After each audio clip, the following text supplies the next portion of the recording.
गुड़िया की चिट्ठी। एक दिन की बात है, आरोही सुबह पार्क में टहलते हुए जा रही थी। तभी उसे एक रोती हुई बच्ची मिली। आरोही ने उससे रोने का कारण पूछा तो लड़की ने बताया कि वह जिस गुड़िया से खेल रही थी वह इसी पार्क में कहीं खो गई है। आरोही ने उस बच्ची को उसकी गुड़िया ढूंढ लाने का आश्वासन दिया, जिससे वह बच्ची चुप हो गई। आरोही ने गुड़िया ढूंढने के लिए समय मांगी और फिर दूसरे दिन गुड़िया लाने का वादा करके वहां से चली गई। पर गुड़िया ना तो आरोही को मिली और ना ही उस बच्ची को।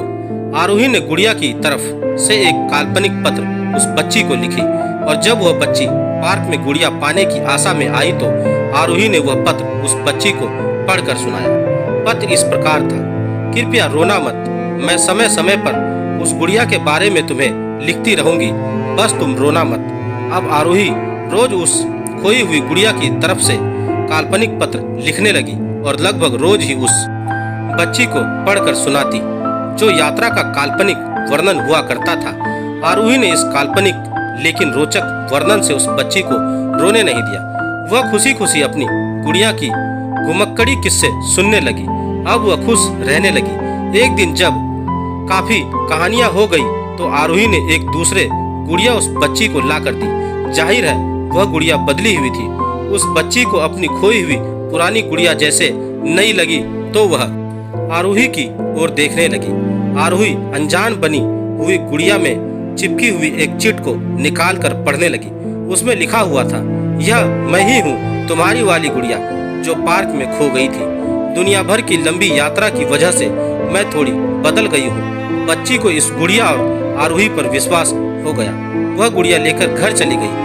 वर्षों बाद जब वह बच्ची बड़ी हो गई तो एक दिन वह अपनी अलमारी से कुछ ढूंढ रही थी तो उसका ध्यान उसी गुड़िया पर गया जो आरोही ने उसे दी थी।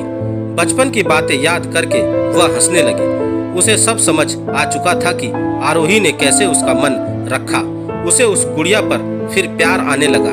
वह उसे बड़े गौर से देखने लगी। तभी उसकी नजर गुड़िया की फ्रॉक की आस्तीन में छुपी एक छोटी सी पत्र पे गई। उसमें बड़ी व्याकुलता से वह पत्र निकाला और पढ़ने लगी। पत्र में संक्षेप में यह लिखा हुआ था, हर वह चीज जिसे तुम प्यार करती हो कभी ना कभी तुमसे खो जाएगी और जो तुम्हारे पास होगी वही तुम्हारे लिए सच्चे रूप में बनी होगी। रूप भले ही भिन्न होगा पर प्यार एकदम खालिश होगा। दोस्तों, आपको मेरी यह कहानी कैसी लगी आप मुझे मेरे कमेंट्स बॉक्स में जाकर मुझे बता सकते हैं। और अगर आप मेरे चैनल पर नए हैं तो मेरे चैनल को सब्सक्राइब जरूर करें और बेल आइकन का बटन भी दबा दें। धन्यवाद दोस्तों।